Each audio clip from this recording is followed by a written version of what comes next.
Politics Midweek Update. Starting a hair late, but what stories? I mean, my God. I think what I'm going to do here this week is we're going to read the story together. We'll just flip through here. Let me just pull up here the story in the Missouri Times, kind of a cumulative effort by everybody here. Thank you for joining us. Busy week right before spring break, with everybody kind of coming in and watching, and hopefully we'll have a good week update for you. I can tell you Sunday on the show, we will have Congresswoman Ann Wagner will be our guest. She is always an outstanding guest because she says what's on her mind. You don't have to ask her twice what she's thinking. Let's just talk about Jeff City. Big news of the day. Go to MissouriTimes.com right now, and you'll see the fresh piece hot at the top, coming in hot. So I was informed last night Senator Rader would be hosting a press conference today. It really wasn't a press conference. It was more her and 20 of her best friends went out and basically gave a statement that said they were pretty angry at the conservative caucus. This was sparked from Senator Bratton. Her and Senator Bratton, she had a bill called a Sexual Assault Survivors Bill of Rights. I will not try to tell you I'm an expert on the legislature or anything like that. She is.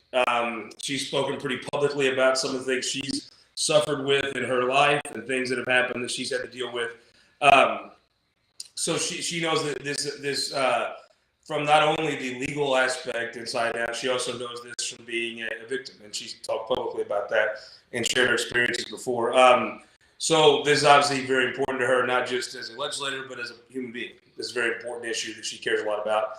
So she goes to the floor and has her bill moving. It's one of those things. It was like the medical coverage for mothers that literally live a little bit too much to a new mother makes just a touch too much to get Medicaid. They're going to bridge that gap. Not controversial, sailing through. Senator Bratton goes to put his amendment about. Essentially, what he's trying to do is make it to where you can't have you can't have anything in a school that has pornographic material. Now, the problem, obviously, is what is porno, right? Like, I know, you know, but do we have an agreed thing that we can both agree on that is porno? I don't know. They got a way to figure that out. I just don't know. Maybe you guys have a different life than I did, but I didn't go and check out books in the library in Neelyville High School. I think I would read a book if I had to, but I didn't go. I mean, kudos to those kids, I guess. You can tell they're actually reading the damn books. Stein of knowledge. So she took it as a poison pill. That would get the bill killed. It would not pass. If it did pass, probably might not get signed because of that piece on it. This is sort of a tactic to force some folks into taking votes they don't want to take. Most senators don't want to kill Senator Rader's bill. They want it to pass. They also don't want to vote against Senator Bratton's amendment. So they kind of had it out. She was very unhappy. I understood. It looked to me like when this was all happening, he was just going to float that out there, see where the opposition was, see where the pushback came, and if he saw it was going to kill it, he was going to withdraw. Now, that's what I thought it looked like, but I was wrong. They're going to force it to a vote, and I think the votes would be there to pass it on to the bill, so they laid it over.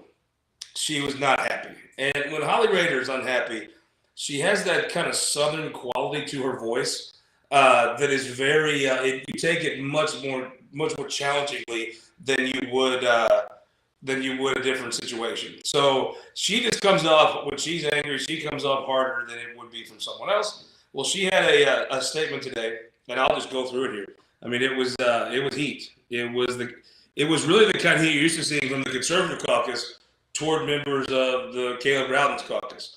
This was sort of a return heat, which was pretty hot. So there was the red line for her last night. 10 Republicans, 9 Democrats. Most of them you would think. Tony Luetkemeyer was there. Jill Shoup, Razor, Senator Gannon, Senator Riddle, Senator Searpoy, Senator Mosley, Senator Washington, Senator May Brown, Senator Beck Rizzo. The floor leader was there. Interesting that Caleb Rowland was there. A couple of quotes. We witnessed a small group of self-serving politicians obstruct a non-controversial and needed piece of legislation yet again. And that's how, I've told you before, you have about 16 folks that see the world one way. You have 6 or 7 that see the world a different way. You have a couple kind of floating in the middle there. But the truth is, nobody has 18 votes to run that floor alone. Even when you have 18 votes, it doesn't really mean you need really 34 to at least go along at 18-4. But that's how that 16 feels, as though they have something that's not a big deal, not controversial, and the 6 or 7 want everything to be a big controversial fight.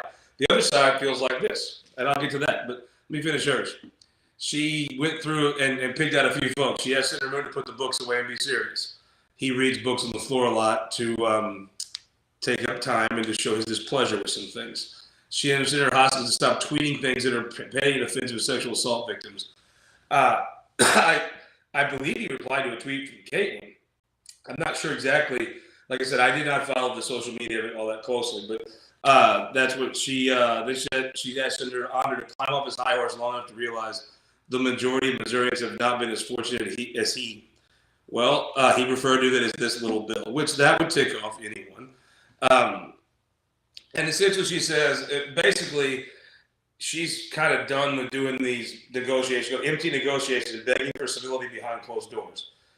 What I think her point is they go in behind closed doors and negotiate. She believes that some senators are never going to agree. It's a waste of time. And then they go on the internet and attack her colleagues. And that's all they want to do anyway. So she's tired of that, obviously. Now, here's Senator Eigel. Senator Hoskins went to the floor, and he walked through. All Senator Hoskins had objections, right? He kind of went through the objections of the bill, said it's already in law. I think she's strengthening the Sexual Assault Survivors Bill of Rights. She's making it stronger. He went through the parts where I really don't think, from what I heard from Senator Hoskins, he'd vote for the bill if it came to a vote. He didn't really he talked about how there are some real changes. Some of these are trivial changes. Some of them are substantial. I've watched Senator Hoskins do a lot of filibusters. I didn't pick up he was just fire-breathing mad about this bill. But so as we go through, he went through parts and he said, look, I believe in Senator Bratton's bill. Now it comes down to, well, why don't you vote for it when Senator Bratton's bill comes to the floor? Well, then now we get to the real problem here. So again, when you say these things, honestly, one side thinks something so stridently, the other side, they just can't ever agree. They can never agree. They just see that there's so much anger and personal frustration. They just don't ever see things on the same page. So, as we go through here, Senator Eigel goes to the floor. And I had texted him and asked for a quote, and he basically was waiting to see something. Then he just went on the floor, so we took his quotes from the floor. So like I said, essentially, Bill Eigel will blame Caleb Brown. He says, you don't bring up our bills. You support amendment. You support putting things on the table and blocking them. We don't know if our bills are ever going to come up, so we grab every bill and shove our stuff on it with stuff you don't want to vote for. Now, if I had to guess, part of his strategy for this is there's been some people file, some like a city council person who's probably, be a very legitimate state house candidate, is it a state senate candidate? I don't know, to file because they want to keep putting people on these tough votes all the time and trying to cause them political issues. And so, his take is, you don't tell me what's happening. He said, I'm not in the loop, which leads to an environment where everything has to be done on the floor. Got to keep eye on people here. And then he called her press conference the epitome of show horsing. He said the senator leading that press conference hadn't had a single discussion with Senator Bratton. Are we ever going to see leadership on the management of the Florida session? Now, here's the truth. If this is the way. If you talk to Senator in the Rowden camp, they'll be like, they get tons of floor time. They're always on the floor. And if you listen to the state senate, the conservative congressmen do more talking than anybody else on the floor. They're filibustering, usually to get their amendments on or to kill things. They do get a lot of floor time. And if you're sitting there radio, like, all you do is talk on the floor. That's the whole Senate, is you guys talking on the floor. And they just see it so differently. And I don't, that's what you say, well, they got to fix this. One, the Senate's supposed to kill stuff, so maybe it is fixed. And two, they just see things there's so much emotion and dislike. And then let me tell you, so if you read through the story, it's at MissouriTimes.com, go to the bottom, and it talks about Senator Rowden. Now, this is Caleb Rowden is one of the most long-suffering people I have ever even heard of. If there was a long-suffering fairy tale, the hero would be Caleb Brown. He says, I beat them once in a leadership race, and then at any point they want me to beat them again, I can do that. That is a mic drop. That is throwing the baby arm down. That is that is from Caleb Brown. That is heat. So again, you go back to, there is a theory that this all comes from a leadership race, that Senator Haas and Senator Andre lost to Senator Schatz and Senator Rowden, and that this has kind of been animosity building from that. I think there's some truth to that. I just don't think there's any way you could argue there's not at least some truth in that. I think there's some truth in that they want the Senate to produce things that the base wants. And sometimes those things don't always work and equal out. So I think it'd be very interesting to see. How I'd say move forward, but they don't move forward. There's so much animosity, and part of it is leadership race. That's just the truth, and part of it is how things have happened since then. There's a lot of, they both think they're right. It's like the Jews and the Arabs. They both think God told them to do this, right? And in this situation, both camps of senators think they're right. They think they're doing the right thing. Now you're seeing more and more senators like Senator Rader, Senator Searport. They're just done. They're done. They feel like they spent 2 or 3 years placating these senators. The conservative caucus feels like they spent 2 or 3 years persecuting them. I don't know how you ever take two people that can't even agree on basic things. I mean, I go back to, Senator Eigel talks about, well, you don't tell me what's happening in caucus. I guess what he's talking about. Well, I don't know what definition of caucus Senator Eigel and Senator Rowden would be in that would be the same. They're just against each other. They just are. Now, Senator Rowden would very much like for everybody to get along and move on. He's the forward. He won the leadership race. I mean, Senator Eigel would very much like to maybe see his priorities done, but getting along is not the same level of priority for Senator Eigel as is Senator Rowden. So I guess it comes down to today. It's just another example of I don't know what they do. As long as that map's out there, it's right under the surface of everything. The map is everything that Senator Eigel and Senator Andre think has happened to them since they lost that leadership race. That map is like a living monument to how they, this is my opinion, how they see things. That you don't care about the Lions or 7 boy. All you cared about was sticking St. Charles County. Somebody around St. Louis was going to lose. And instead of it being Jefferson or Franklin or spreading it out, you just made us lose. I view it, and this is me sitting in the Senate, observing these senators. I think they view that map as kind of the epitome of things of what they've experienced the last 3 years. I think that everybody else views it as you lost, sorry, you move on. And easy for them to say, right? So I guess to me, as long as that map is hanging out there, here's normally the week before spring break. The Senate and House really don't go to the bills from the Senate or the House, except like the special situations. Normally, the Senate won't take up a House bill or go to the House Bills for Perfection calendar until after spring break. Spring break's a little earlier this year. It's usually like the last weekend in March or the third. It's a little early this year, which I love because it has St. Patrick's Day, so it's one day I'm Irish. I hate to lower myself to McKenna-esque levels, but it is early, so there'll be time after. I don't, there's a ton of House bills piling up, not really as much as normal. There's a ton of House bills piling up, and so you have very few Senate bills over there.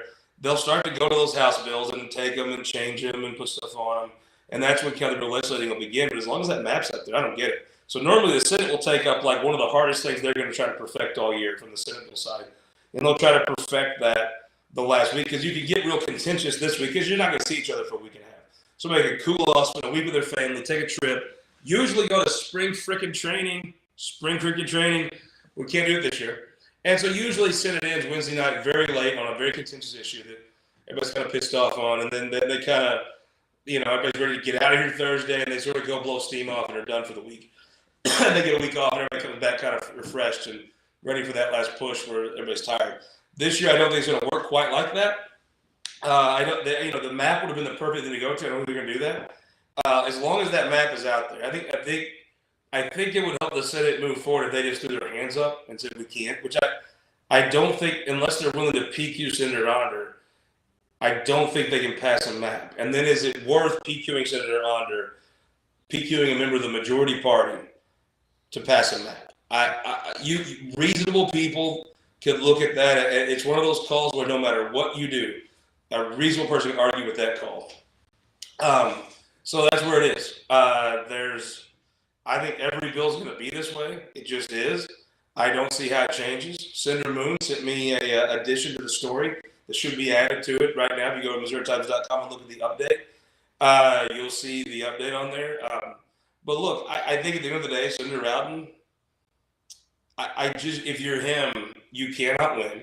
You have the people that support you are boiling over angry at the way they're treated. You have the people that are not in your caucus who sort of take some liberties with you, and they believe they're doing it with righteous means because they think you took liberties with them, and they really believe that. The 7-1 stuff was a game. I mean, in all honesty, I don't know how serious that actually was or ever was happening, but there's very real feelings in the conservative caucus that they've been wronged, and they can lay them out to you. And it's not the petty partisan. It's personal things that they truly believe. It's not a game to them. They really feel like there's things that have happened to them that shouldn't have. And on the other end, Senator Rowden's folks that support him are pretty much, when Senator Rowden and Senator Schatz lead, they follow. When they try to maybe go too far to try to placate the conservative caucus, one, it doesn't work, and two, some of their folks get ticked off. So anyway, it is as bad as it looks. But again, the Senate is not supposed to pass. You want to see a messed up state? Watch the state Senate just start flying through and passing stuff. That is a scary situation for the state of Missouri. Coming up this week, we'll be here all night covering the Senate. I assume they'll go to something look, the place is on board. They're going back in at 3, which in Senate times, 3 Senate times, probably 4:30 Central Standard Time, which is normally early. Usually have you a session and then 4. It's usually 10, and they come up for a little bit, then they go to 4. Come back at 4 or 6 with 4 usually. Today at the 3 is an indication that maybe they want to get on something. You look at the Senate calendar. I don't know what you really. It's got some stuff on it, but after a quote like that from Senator Rowden, my assumption is people will go forward and lead, and they'll follow him. But you're just going to run it, I think, to more of this logjam. So the House passed a no patient left alone. Look, a lot of stuff's going to come out of COVID. If you tag the COVID stuff on anything, it's like they're people, regular folks. This is not just like a Republican thing. This is regular folks done with COVID.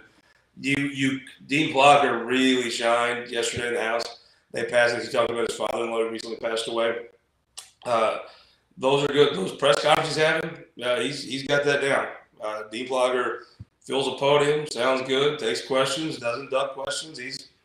Those are impressive events. He's done 2 in a row here, 2 weeks in a row. But he'll that no patient left at home thing will be popular. But again, I think the moral of the story is going to be this: House is going to keep piling stuff up, third reading stuff, sending it over, and the Senate, maybe when they go to those House bills, it'll free up a little bit. Because if you go to a House bill, then it's not one senator's bill, and if you're a handler of a bill, he doesn't quite the ownership. Therefore, maybe the personal animosity is bad. But I doubt it.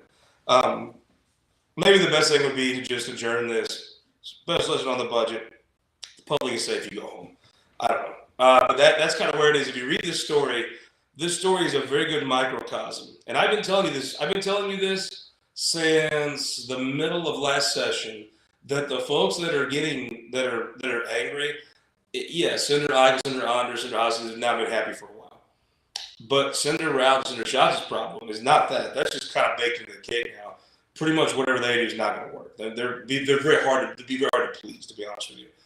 His problem has been Senator Rader, Senator Searpoint, Senator Huff. They're sort of like, you're the lead.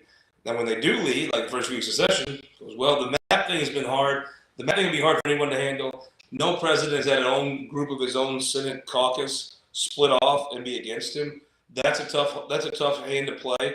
But I don't know how things get better this year.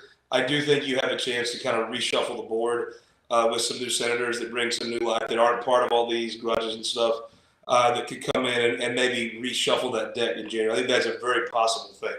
So this week on the show, Ann Wagner, we did this awesome thing with Judge Limbaugh, and Peter Kinder and a Cape about the history of the state. This week we'll be back with our actual Kid Gerardo episode on Show Missouri. Thank you guys so much. And I will see you next week, probably from somewhere fun for a midweek update that might be less contentious. And maybe they'll be throwing a baseball down in Jupiter. Hopefully we'll see you then.